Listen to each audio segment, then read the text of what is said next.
forget, you can hear the full-length, longer version wherever you get your podcasts. Well, my guest is David Walliams, and we're already laughing, and that's the thing.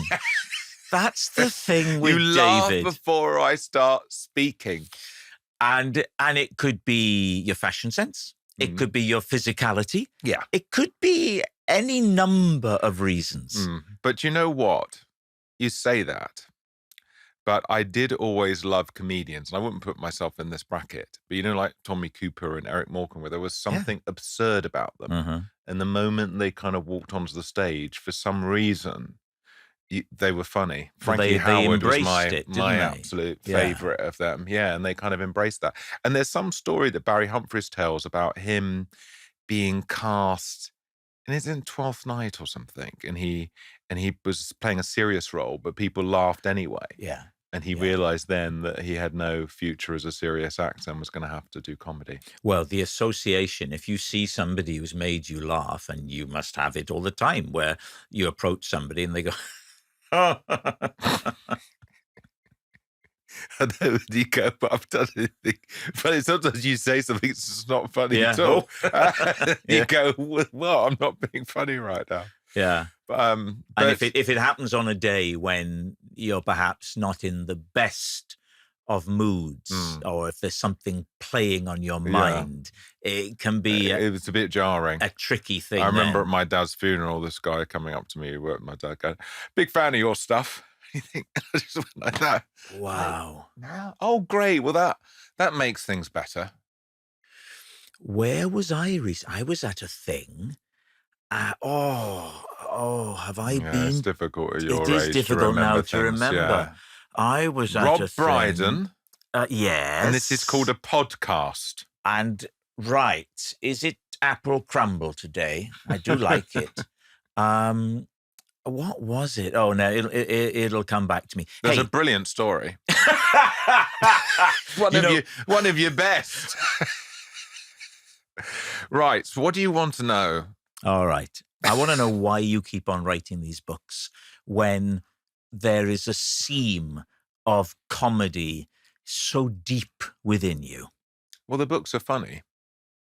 Yes, but not in the way that You've not read them. You don't know. I've read some of them. I read the one I was in on the telly. I read... That's very good. My Granny's a Gangster. Yeah, that's what it's called.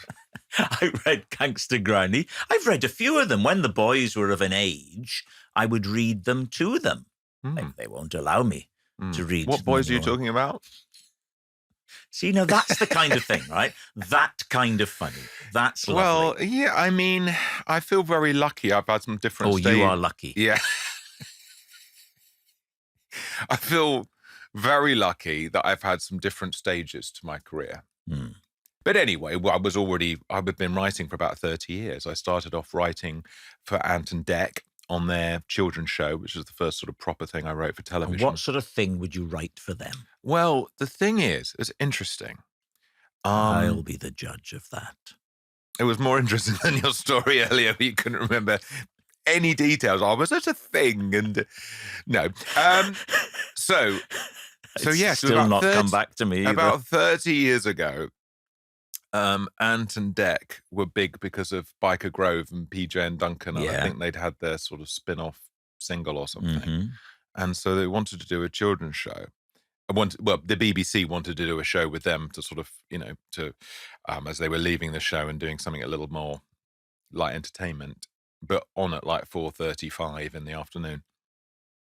And it was interesting. For some reason, I came on board because I've been doing something on Sky, and it's interesting. The first thing was, they're going to do a Wizard of Oz spoof and stuff like that. And I was thinking, no, they should be spoofing Take That or something, for the audience. And I think that's what I brought into it, which was a more like I was saying, how do you make your own Take That video was one of the things. And it was at the time they did Back for Good. I was going, get a watering can, pour over yourself, slow-mo. Or so it was that sort of thing. So I was trying to make them maybe a little more kind of contemporary.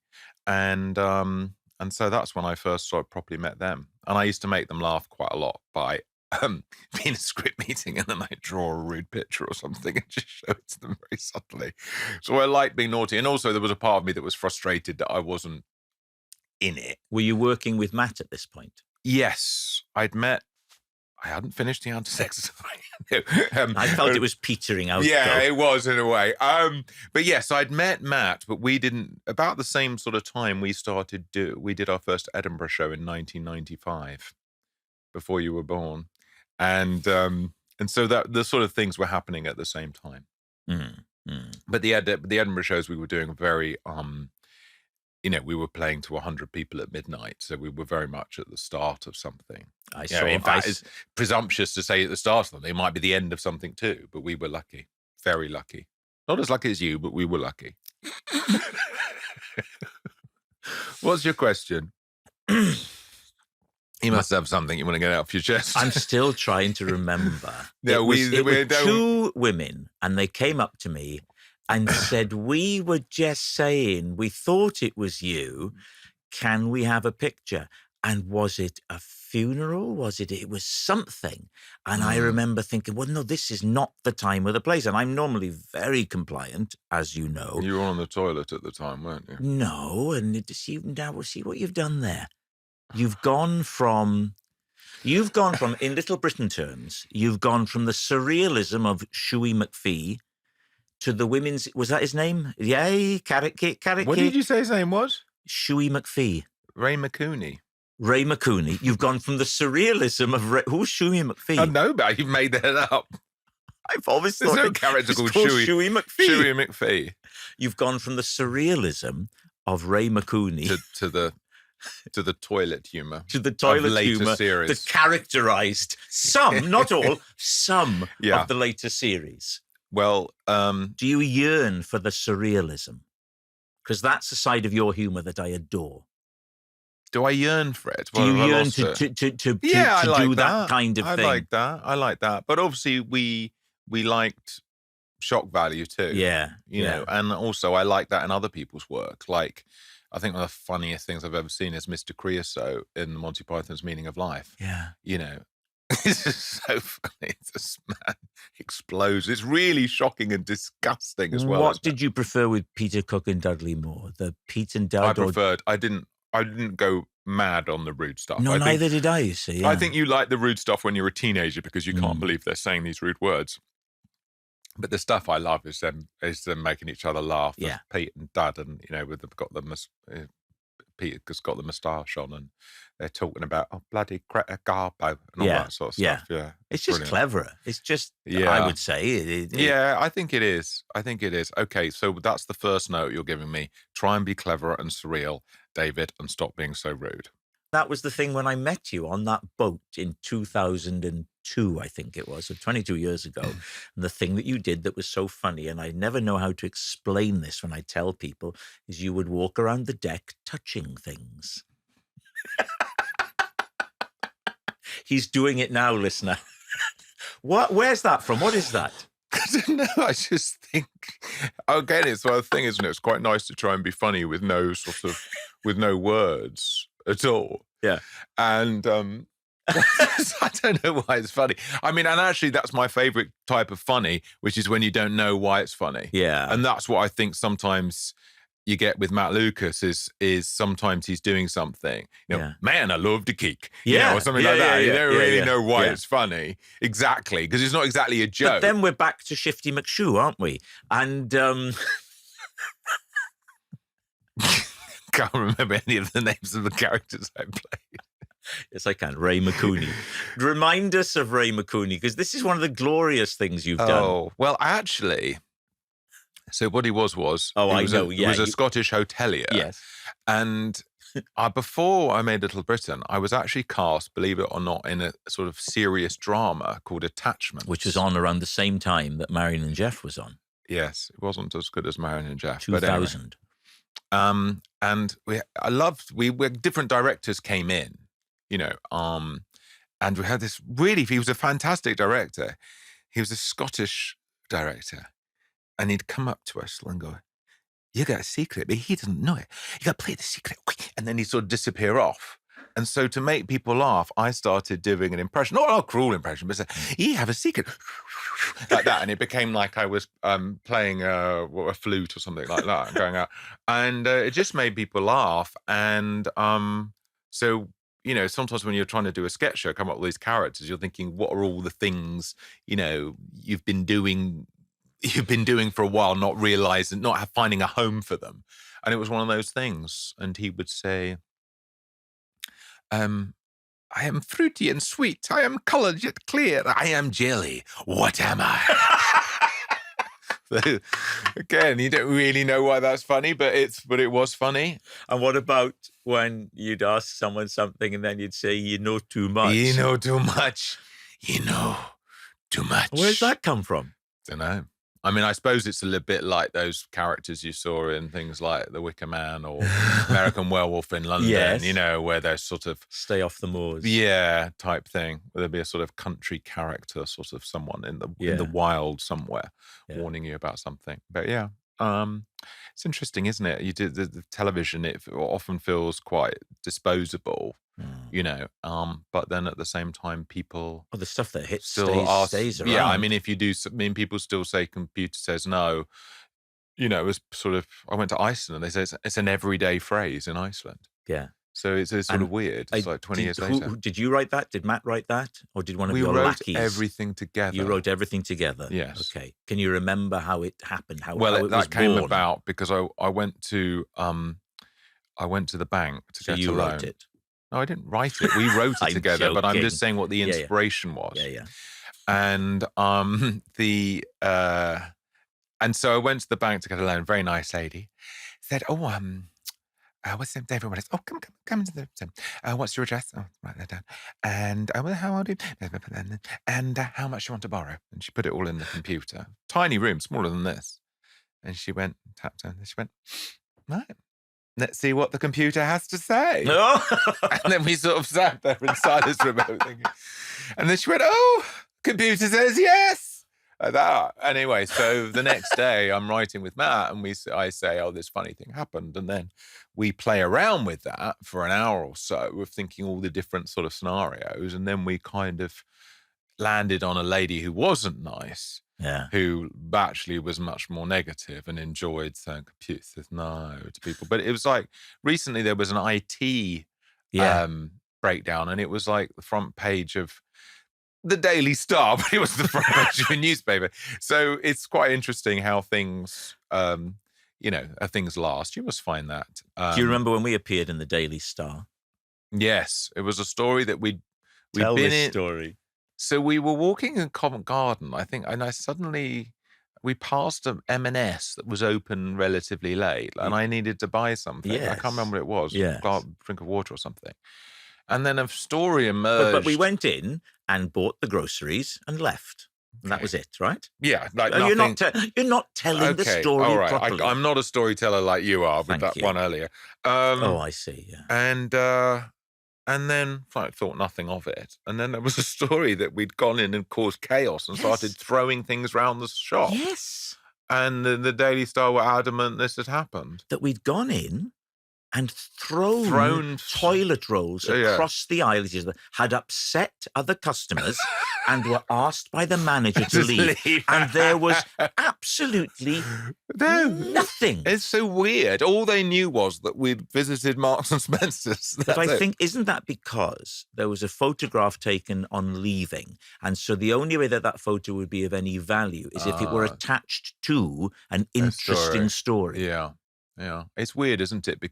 But I think people probably wouldn't believe. I think there'll be people listening now who doubt us and say, "Oh, come on." Yeah. Well, the thing is, when you become well known, you realize that 90% of what you've been reading about people is not true.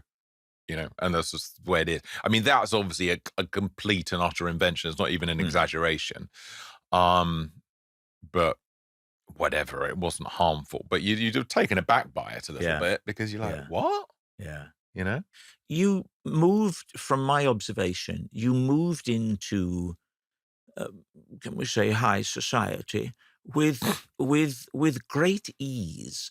And you've always been very comfortable around the the great and the good. I interviewed Tom Ford once, who I love his clothes and everything, and love him. He's such an icon. And I said, "Have you ever been starstruck?" And he said, "They're just people." Oh. And I thought it was quite a good way of looking at it. But he said he had been starstruck. The closest was having dinner with Joan Collins, because he'd love Dynasty so much. And so Alexis Carrington. I think sometimes when you meet someone from your youth, always, it's different. Yeah. They're on a pedestal that they'll never kind of be off. I met Prince. You met Prince? I had dinner with Prince. How do you feel about that? You had dinner with Prince? I had dinner with Prince. And you've not mentioned this to me?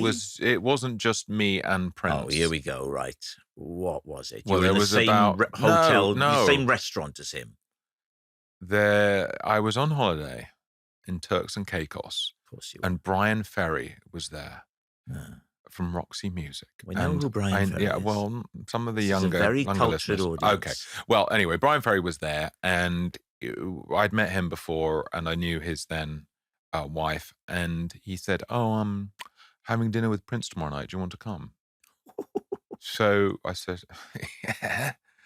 And I was with Lara, who was then married to, and so it was about maybe 8 of us. And Prince arrived. It was in a villa, so it wasn't in front of, it wasn't like in the restaurant, because I think it was very private. And he arrived, the car sort of backed up to the window, so he didn't have to walk at all, across any sort of gravel or something like that. And he arrived looking exactly like Prince, with a very beautiful girlfriend, who was obviously going to be a singer, or, I don't know, can imagine, I don't know, she's going to be the superstar of tomorrow. I don't recall her name at this moment. But anyway, she, and we sat and talked to Prince, but there was a really awkward moment.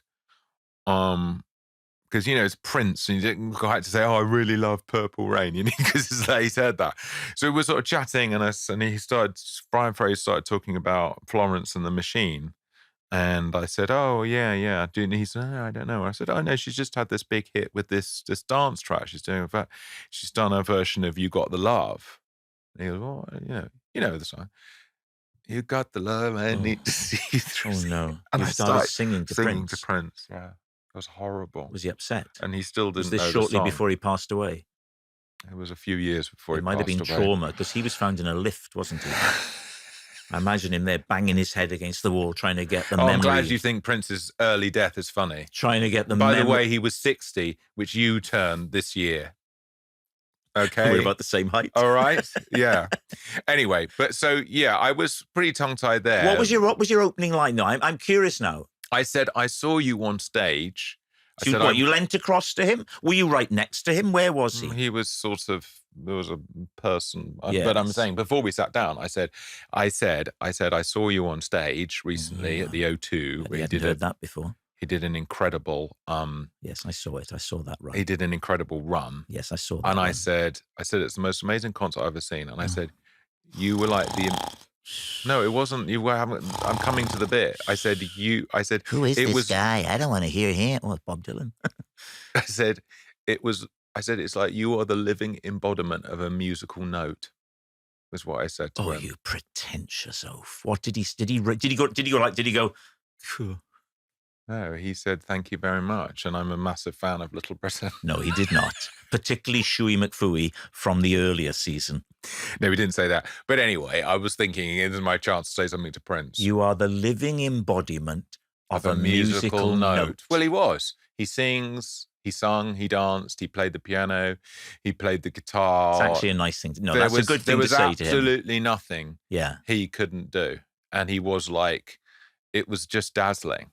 And it's like when, someone sees you do your music and laughter nights. What's it called? Music and laughter? Or it's called a night of songs? It's called Tunes and Regrets. Was it? It's called Remorse. A night of music and laughter. Let's hear you sing. It should have been done on the Trades Descriptions Act. Tell everybody about when you and Matt came recently to appear in my Christmas show in London. And I think there was an error of judgment. A big error of judgment. Because, I'm doing that. Shut up. So I'm doing this Christmas show at the Lyceum. And I asked David and Matt, hey, by the way, David's got a new book out. And I say, come and do something. So you have the idea of doing the snowman. So I'm going to sing, "We're Walking in the Air." David and Matt will come out of the audience and walk up on the stage as a snowman and as the little boy.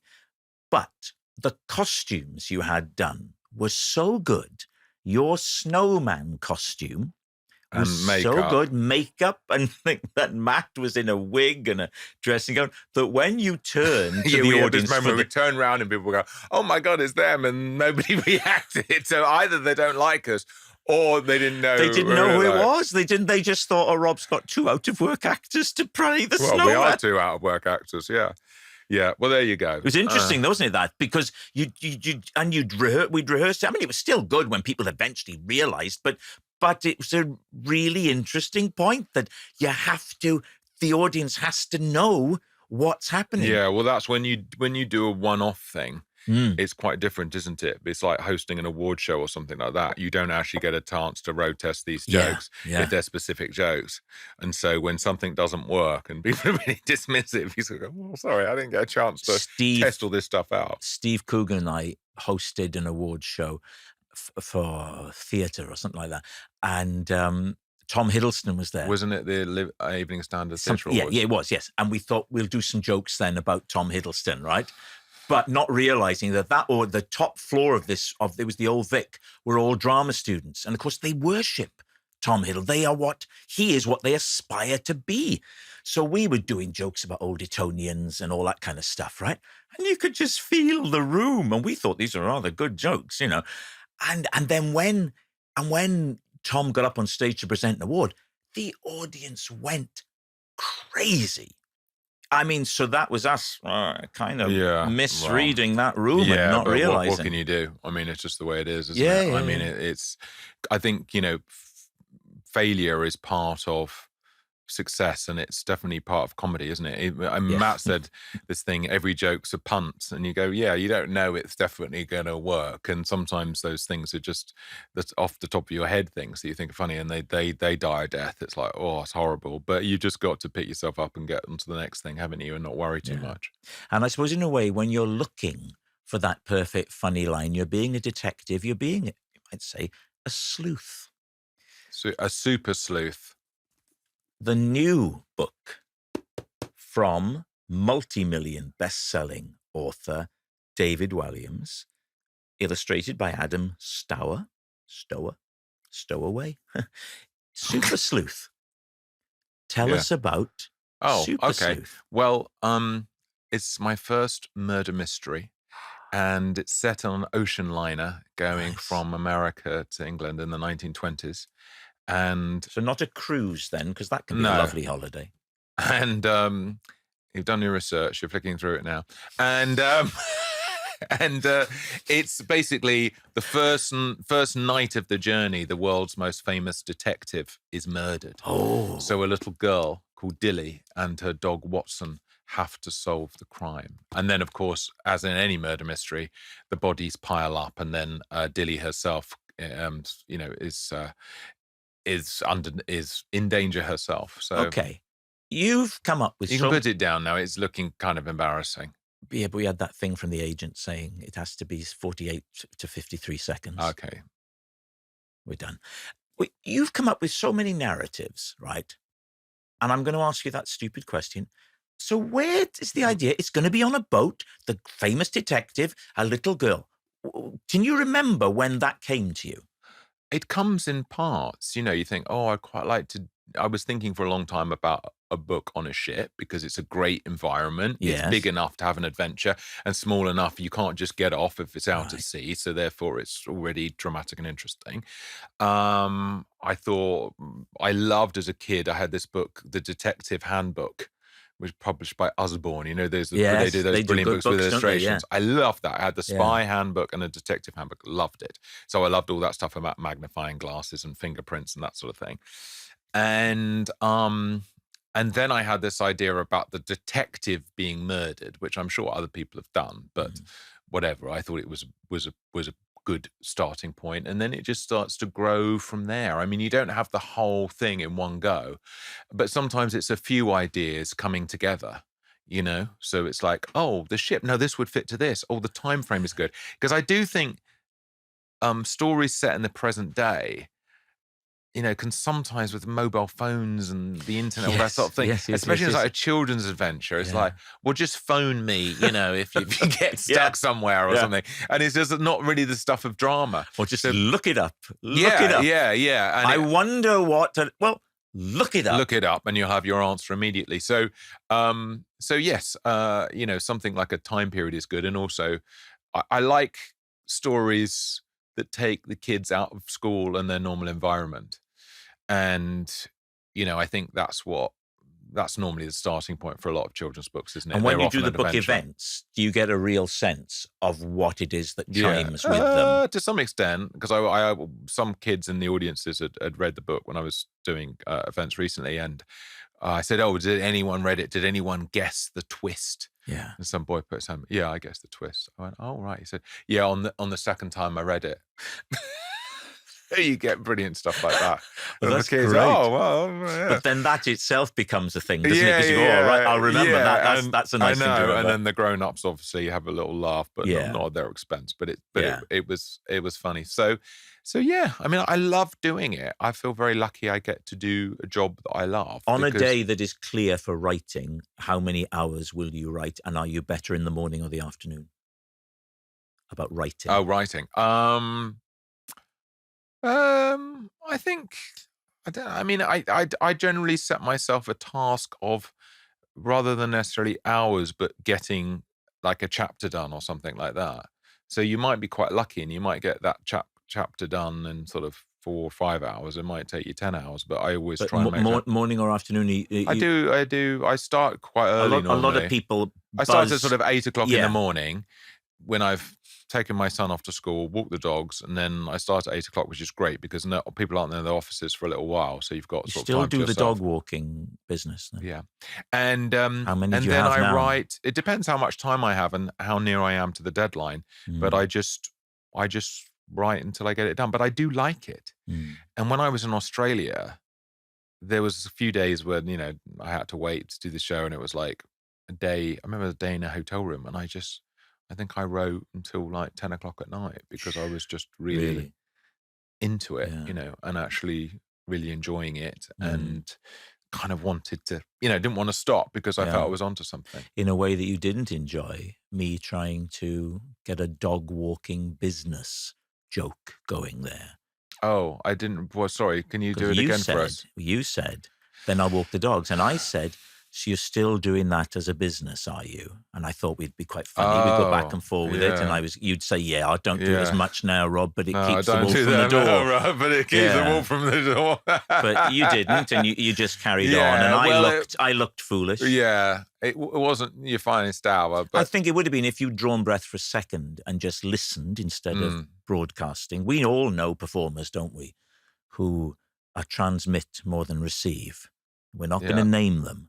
But there are some, and you're not that. You are interested in people. Look at you, and you're doing that thing again where you touch the furniture. Well, I've mentioned the book. I've done what I'm contractually obliged to do.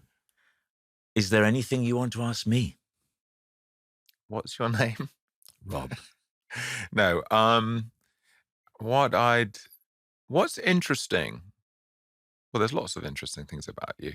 But what's interesting about you in a way is you are hugely talented, but you're not wildly ambitious. Correct. Because I think things that are very important to you are your family and those kind of things. And so, but if I had your talent, I would be more ambitious. Thank you. I'm going to take that as a compliment. But I like that about you. I like that I talk to you or something and when you've been to the skip or something like that. And I have a normal life. Yeah, you have a normal life. If you phone David, as I often do, he's always going. You're always going somewhere, and it's never the skip. And you are never just at home. Oh, and I am. Are you more and more now these days? More now, being a dad. Yeah. Having dogs and all that sort of thing. Yeah. But yes. Are you still doing that as a business, the dog walking? It keeps a wolf from the door.